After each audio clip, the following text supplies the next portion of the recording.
Frères et sœurs, Don Helder Camara, ancien archevêque de Récif, confiait avoir signé avec Dieu un pacte de joie qu'il renouvelait 4 fois par an. Le 3e dimanche de l'Avent, dimanche de Gaudété, nous y sommes, le 4e dimanche de Carême, le 15 août et à la Saint-François. Je parviens à peu près à l'honorer, disait-il, parce que Dieu m'a fait de grâce. Je ne sais pas ce que c'est que la routine et je n'éprouve presque jamais d'amertume. Frères et sœurs, la routine et l'amertume sont des entraves à la joie. La routine, parce que dès qu'elle s'installe, elle étiole la foi et éteint la joie. Tant de couples en font la banale et douloureuse expérience. La routine fait barrière à l'esprit qui pousse vers des chemins innovants. La joie, au contraire, jaillit d'une relation, d'une fidélité libérée de l'habitude. Saint Paul les a mises au cœur de son apostolat, oubliant ce qui est en arrière et lancé vers l'avant. Quant à l'amertume, elle est un rabat-joie. Veillez, dit la lettre aux Hébreux, à ce qu'aucune racine amère ne se mette à pousser, ne cause aucun trouble et n'infecte la communauté. Frères et sœurs, l'amertume est semeuse de désillusions dans les âmes. Plus on prend de l'âge, plus ronge le souvenir des échecs essuyés et plus l'amertume trouve un terrain propice. On en vient à se méfier de soi-même autant que des autres. On s'aigrit, on ronchonne. Ce n'est plus le temps de l'enthousiasme. L'amertume a banni la joie.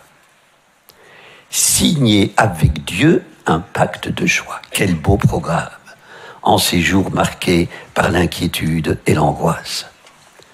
Elles risquent toutes deux d'obscurcir l'allégresse de la nativité.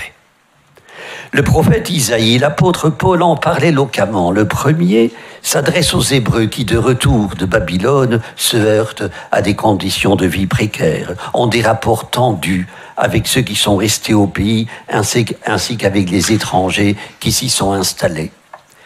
Jérusalem est truffée d'idoles et d'idolâtres, la reconstruction du temple est abandonnée, les murailles de la ville sont toujours en ruine, qu'à cela ne tienne. Isaïe n'en continue pas moins de dire « Je tressaille de joie dans le Seigneur, mon âme exulte en mon Dieu ». Un Magnificat avant la lettre. Quant à Paul, bien au courant des difficultés que vivent les chrétiens de Thessalonique, son appel à la joie, à la persévérance dans la joie, s'adresse à une communauté vivant dans un contexte culturel peu favorable à la jubilation de la foi. Il en appelle à la joie pour que les Thessaloniciens soient tout entiers gardés sans reproche pour la venue, l'adventus, l'avant de notre Seigneur Jésus-Christ. Frères et sœurs, si la prophétie d'Isaïe et la lettre de Paul célèbrent la joie, l'évangile de ce dimanche révèle un personnage qui, à première vue, n'a rien de très festif.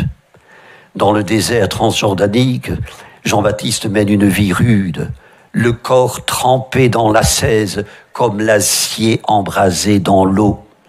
Alors que Jésus mange et boit, on dit de lui, voilà un glouton et un ivrogne. Jean-Baptiste est la sobriété même, et on dit de lui, c'est un possédé. Mais ce prédicateur haillonneux et austère, auprès de qui la foule se rassemble, inquiète les autorités de Jérusalem. Elle dépêche des religieux, prêtres et lévites, sur les rives du Jourdain, pour faire subir aux trublions un interrogatoire en règle. Les questionneurs ne se contentent pas d'apprendre du Baptiste qu'il n'est ni le Christ, ni Élie, ni le grand prophète annoncé par Moïse. Ils veulent savoir qui il est. Ils le pressent de dire pourquoi il baptise. La réponse est inouïe. Au milieu de vous se tient celui que vous ne connaissez pas. Frères et sœurs, aujourd'hui, plus que jamais, celui qu'annonçait Jean-Baptiste est à la fois méconnu ou volontairement rejeté dans l'inconnu. Il y a plus de 40 ans, en 1976, paraissait un livre en France intitulé « Au Christ inconnu ». Un titre qui faisait référence au Dieu inconnu, honoré à l'aréopage d'Athènes.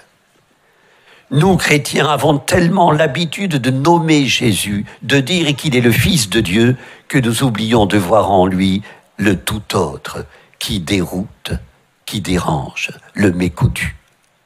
Le méconnu, il est en vérité. Frères et sœurs, en ce troisième dimanche de l'Avent, prenant la résolution de le faire connaître, il fut un temps quand l'Église avait pignon sur rue et menait grand train, où des chrétiens fidèles aux méconnus ont éprouvé le besoin de vivre dans l'humilité de l'enfant de la crèche. Pour nous, le moment est venu de refamiliariser notre monde avec Jésus de Nazareth, de lui donner son vrai visage, de divulguer la bonne nouvelle. Le moment est venu de reprendre l'injonction de Paul, n'éteignez pas l'esprit comme on souffle une chandelle. La joie est lumière de l'esprit.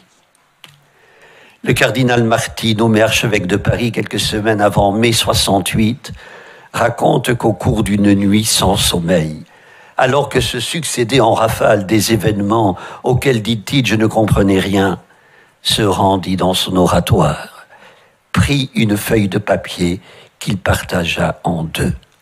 D'un côté, il inscrivit les grâces reçues, de l'autre, les problèmes auxquels il avait été affronté durant la journée, et il fit cela pendant 30 jours. L'addition des bienfaits reçus du Seigneur, conclut-il, était toujours supérieure à celle des soucis rencontrés. Lorsque les difficultés abondent, les grâces surabondent. Frères et sœurs, en ce dimanche de Gaudete, souvenons-nous que joie et routine sont antinomiques, et plus encore joie et amertume. Revenons aux rives du Jourdain et préparons-nous à recevoir dans la joie celui que Jean-Baptiste annonçait. Apprêtons-nous à le partager. Amen. Prions le Seigneur.